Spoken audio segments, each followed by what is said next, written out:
Now we've got the dynamo cleaned up a little bit, I want to go about testing it to see if it's going to be any use to put on the engine I'm rebuilding. So this is the dynamo I took off earlier. It has various bits of magic, so there is a resistance and a fuse in there for the field coil, which we'll talk about a little bit later. There are two connections, there's one there and one there. One is called the D plus connection and the other one is called the F1 connection, and the D plus connection is the one where the main output power comes from the dynamo. Here is the distributor drive that I've just stuffed a bit of rag in to keep it, well, stop stuff getting in while I was cleaning it up. And this band here covers over the carbon brush assembly. So we can start by taking that off.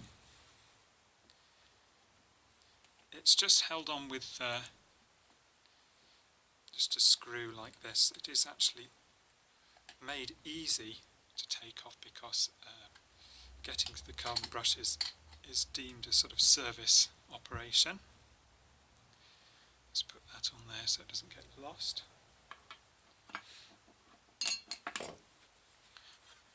Take that off. So in here we can see the carbon brushes.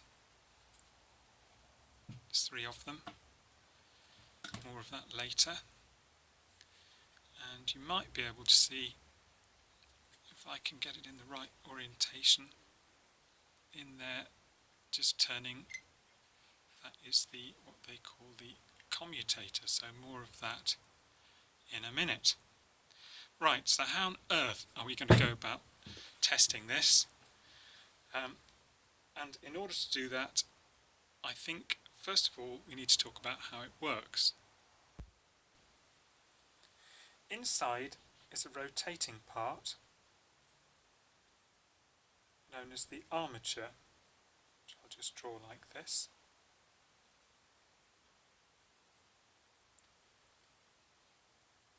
And the spindle out of the front is connected to the armature. The spindle out of the back, where the dynamo drive is also connected to the armature. So the whole thing rotates as a whole. And in our case, in the car we're talking about, the standard Big 9, it's driven by the gear on the front from the timing chain, the sprocket on the front from the timing chain, as we've already seen. So the armature has lots of windings running one end to the other, and these windings are connected to segments on the commutator, like that, copper segments. So as this rotates, those windings are moving round in a circle like that. In order for this to generate electricity, what we need is a magnetic field, and so there are a set of coils which we call the field coils, and these are electromagnets, and they develop a magnetic field which passes across the armature, so that as the armature rotates, the wires cut the lines of flux and generate voltage which appears on the segments of the commutator. So all we need to do now is add some carbon brushes here, which are essentially sliding contacts.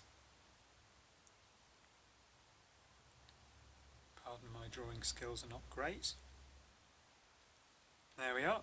So we've got our sliding contacts or carbon brushes pressing on the commutator, picking up the voltage generated by the armature windings as they move through the field coil magnetic field. So as that happens, you would expect that, say, that one be positive and that one be negative if it's rotating in one way. So I've mentioned the field coils and that the fact that they're electromagnets, so they're connected together in series, so they also need a supply from somewhere. And luckily we have a supply. it's the voltage which the thing is generating itself. And this might seem a bit odd because it's sort of like a petrol motion machine or something, it's powering itself, but in fact what happens is there's always a bit of residual magnetism in here, so as it starts turning the voltage builds up. You get a bit of voltage here which powers the coils, which makes more of a magnetic field, and the whole thing builds up and starts working. So it's not quite magic, but it almost is. So in order to test the dynamo, we need to at least test two things. We need to test that the field coils are intact, and we can do that by using a multimeter and connecting it between here and here and measuring the resistance. And we need to make sure that the armature windings are intact and not shorted out to any of the metalwork where they are. So looking at this a bit more diagrammatically, I've drawn this here.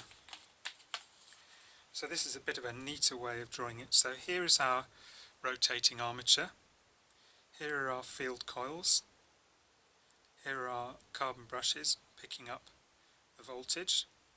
One of the carbon brushes here is connected to the case of the dynamo, the body of the car, because in our cars the body is used as the negative normally in the pre-war cars.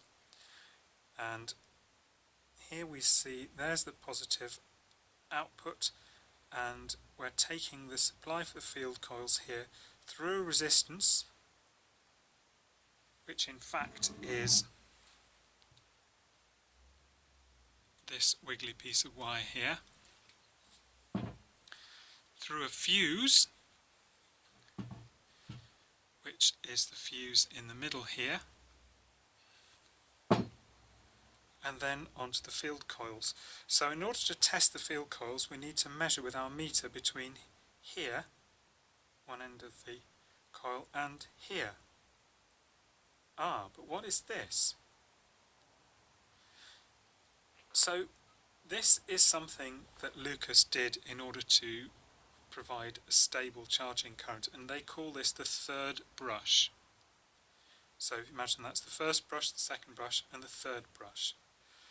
Now obviously if we put a meter between here and here, we're going to have all this other stuff in the circuit, so it's not going to be very easy to measure. So what we could do is take that fuse out. That would be a good idea, and then we can measure from there onto the third brush. Let's try that. Right, so I've got my lovely meter here, cheap as chips from wherever you want to get one. So I put this onto the resistance scale, 200 ohms, and if we touch the ends together, we see we're reading about 0.8 of an ohm, just really because it's a bit of a junky old thing, but you get the idea. 0.6. So what we're going to do is we're going to do our measurement from, take the fuse out, one side of the fuse, through the field coil, through the other field coil, up to the third brush. And you'll recognise the third brush in one of these because it's the thin one. See how thin that one is? Compare it with that one, which is quite a beefy affair. That's one of the main power ones. So there's our third brush. So I happen to know in this case that the end of the fuse which goes to the field coil is this end furthest away from these contacts here. So I can find my little clip. You can clip one end of the meter onto here. It's a bit Heath Robinson, I know, but there we are.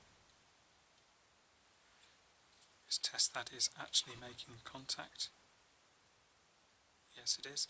And the other end of the meter can go onto the third brush here. And there we are, we've got about reading of about 5.6 ohms, so given that when we had the two leads together it was about 0.6, that probably means that the field coil has a resistance of about 5 ohms. The main thing is that there is continuity. So there we are, we can say field coil approximately 5 ohms, that's a symbol for ohms. Likewise, we can test the fuse in a similar way. So holding those together, get about 0.9, 0.8. Doing that. Yeah, so that fuse is blown, and in fact if you look carefully in there you can see it's blackened. So that fuse needs replacing. You might wonder what the fuse is for. If you imagine the situation where this is building up, speeding up, the voltage is increasing, so the current through the field coils increases, which in turn makes this generate more electricity, more voltage, which then drives this higher, and the whole thing can get into a sort of a runaway situation where this voltage goes up and up and up, and the current through the field coil goes up and up and up, and the whole thing can burn out. And this happens if your car battery is usually connected between here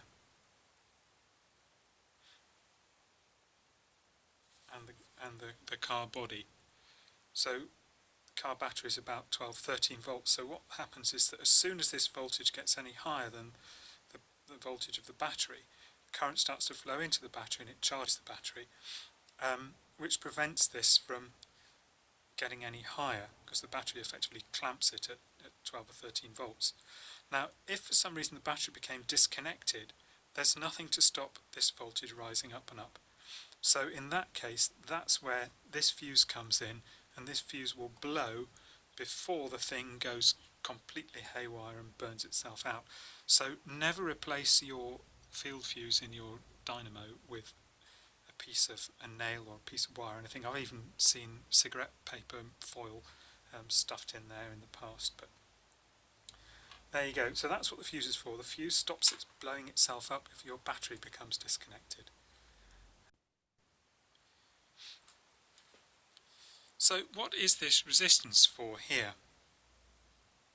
We've seen that the voltage is developed here. It flows through the resistance, through the fuse, through the field coils, and back to the third brush. What does the resistance do? Well, effectively it does limit the current through this. And this is to do with your summer and winter charging. So when you're in summer charge and you want less charging, these two contacts here, these two terminals, are left disconnected.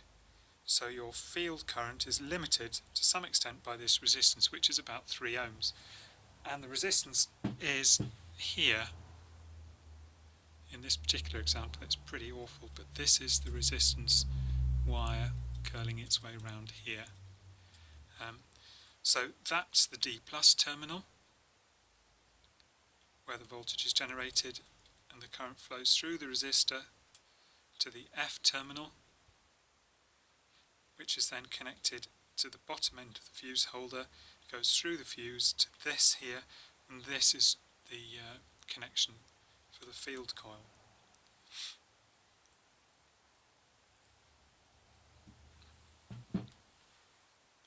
So in winter, when you need more charge, more charging current, on your light switch or sometimes on the dashboard there's a switch that says summer and winter, or high and low, and when you put it into high or winter charging, this resistance is shorted out by a switch, which then increases the current through the field coil and gives you more charging current into the battery.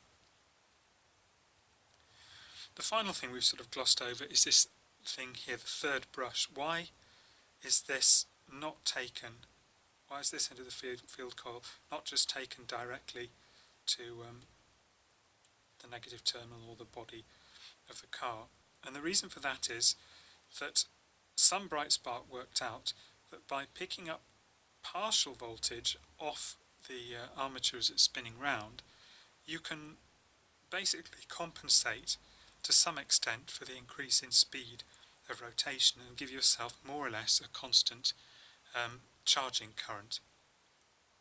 So obviously that goes against what I've just said about the battery being disconnected and this voltage shooting up, but it's not perfect, but it's a pretty useful thing.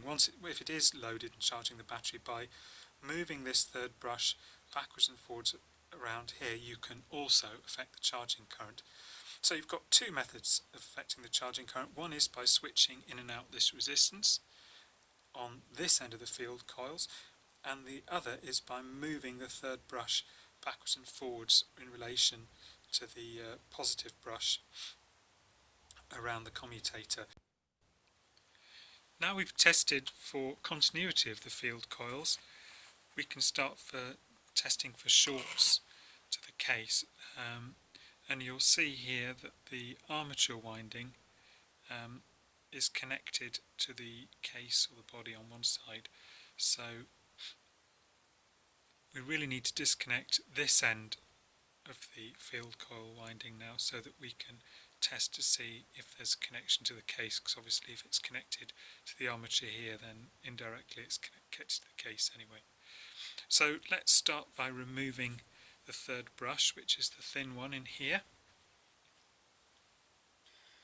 and the brush contact is held in with a screw.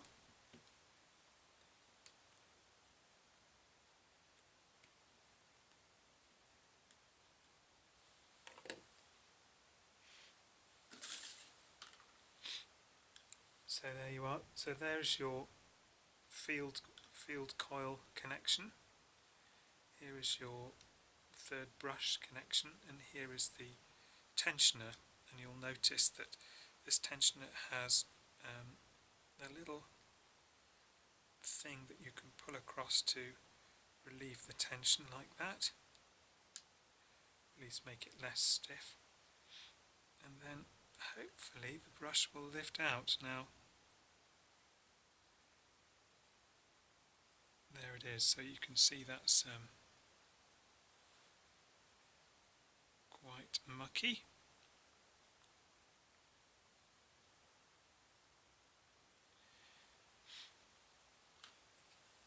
So the other thing we want to do is check that the brushes slide easily in their holders as well, because obviously if they stick in the holder, if there's any eccentricity on the commutator in there, then the brush is not going to make constant contact. So just to remember that was, I'll put it back into the slot where it was, which is the second one down. You see what that does is that pushes down onto the brush, keeps it pressed against the commutator. It's quite a nice system actually. I've seen things which don't do it as nicely as that, I can assure you.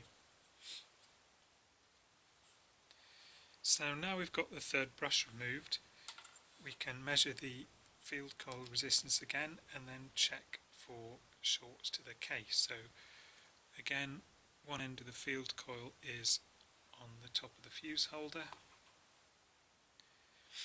and the other end is this wire here.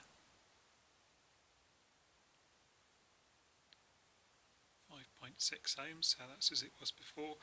Now check from there to the case. Brilliant, so there's no field coils are not shorted to the case.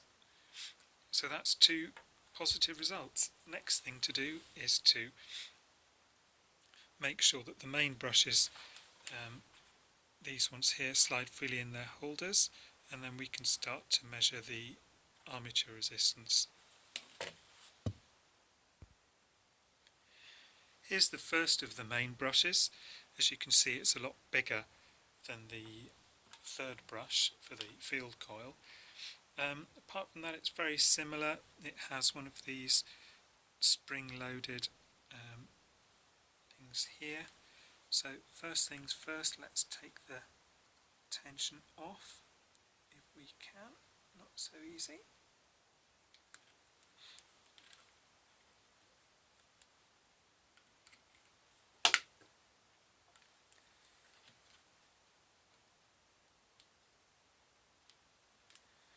are again. That was on the second hole, and another thing I like to do is mark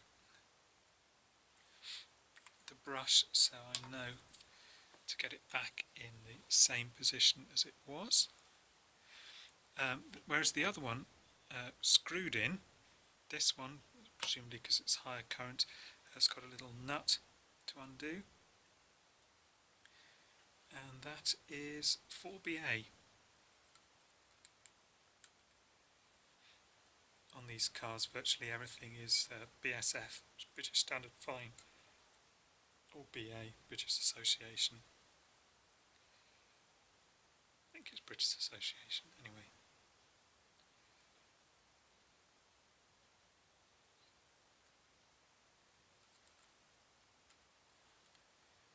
There we are, that's the nut there, and it looks like there's a little spring washer to come out.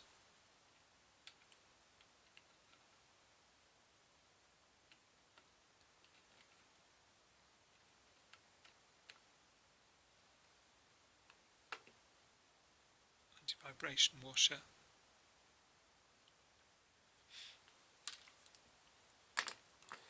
Now we can hopefully remove this. I need to get something to lift it with. Find those pliers.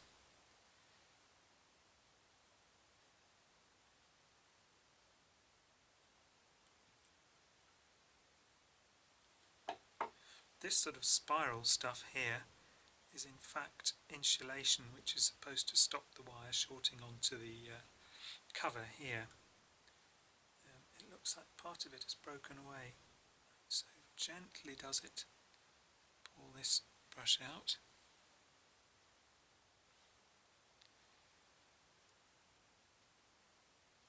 So that there is one of the main brushes.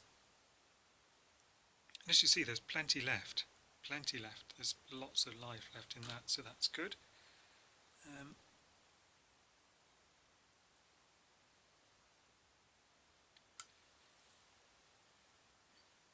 Starting to spin a bit more freely now without the pressure of the brushes on there. And the last one over here. Now this one is interesting. If I turn it round this way, you can see. You see on here there are two things connected here. One is the carbon brush wire, and the other one is this black wire which goes up to the connector block on the top. So this brush here is that one there with a wire that goes to the D plus terminal, and the one we took out before is the one which goes to the body of the dynamo. Hence it didn't have this extra black wire because it was literally just connected to the body of the dynamo. So I'll work on this one and get it out, same as the last one, and then we can start having a look at what's going on. So I've taken the little nut off, releasing that. I can pull this back and hopefully ease this carbon brush out. Now this is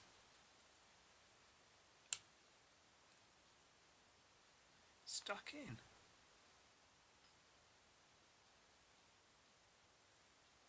I was not expecting this to ping back like that, I have to admit. But I see how it works now. This whole thing is can be dismantled and removed. Still, it's helped us there, so I'm having real trouble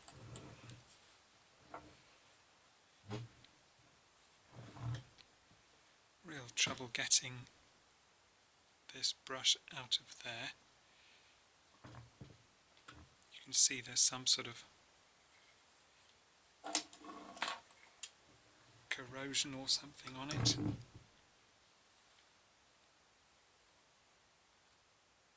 Oh, here it comes. You want to really resist the temptation to yank on this lead, because in my experience all that will happen is it will pull straight out of the back of the brush, and then the brush will be scrap. So you see how this one is quite sticky. It doesn't slide in the holder very well, and I have a theory about this. See, again, there's nothing wrong with the brush itself, and once again I've also put a mark on there and a mark on here, so I know which way to put it back in. Yeah, I have a theory about this, and that is that when in operation the dynamo is this way up.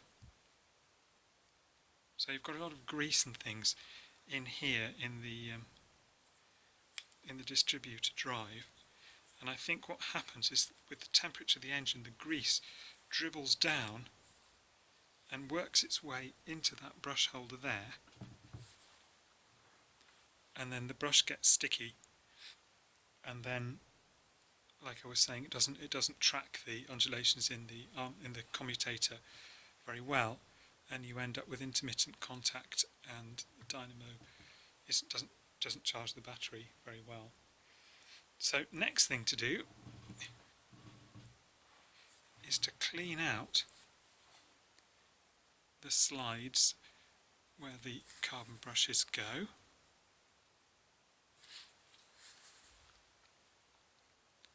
And also clean up the commutator in there so that it's all nice and shiny, and then we can make some resistance checks.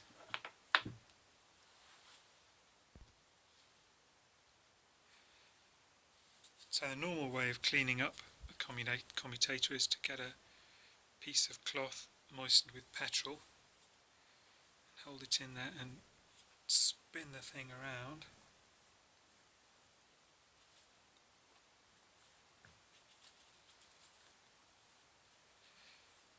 And of course this is something that you could do on the car, not very easily because you'd have to turn it over on the starting handle, but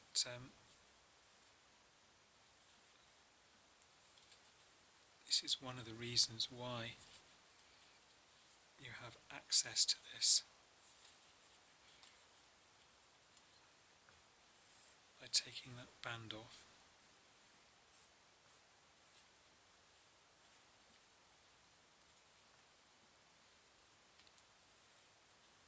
I'll finish this off and show you the result.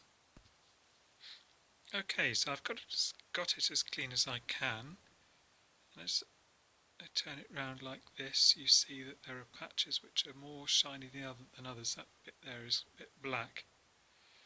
So I think probably what's been happening is, with that brush being stiff in the holder, it's been sort of arcing a bit in this region and then working well in this region. In fact, all the segments seem to look as if they've had a little bit of arcing. So I think probably what this warrants is dismantling the thing, putting it in the lathe, and just cleaning that commutator up ever so slightly, even whether it's just emery with some emery, or whether, just take a very light skim off with a lathe tool. So I don't think I'll put the brushes back in at this stage. What I'll do instead is I will test for shorts on the arm from the case to the commutator, and if there aren't any, then I think the best thing to do is just to carry on and dismantle the thing, and we shall see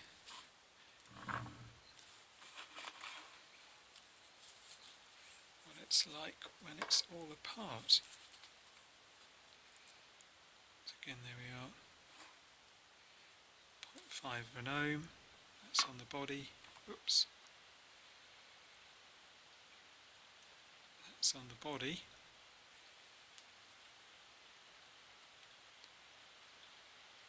That's on the armature.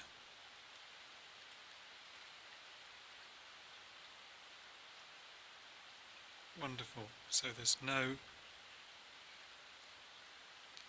shorts between the armature windings and the metal of the armature. So that's really good. So it looks like, although it's disgusting to look at, we have a viable dynamo here, which is remarkable.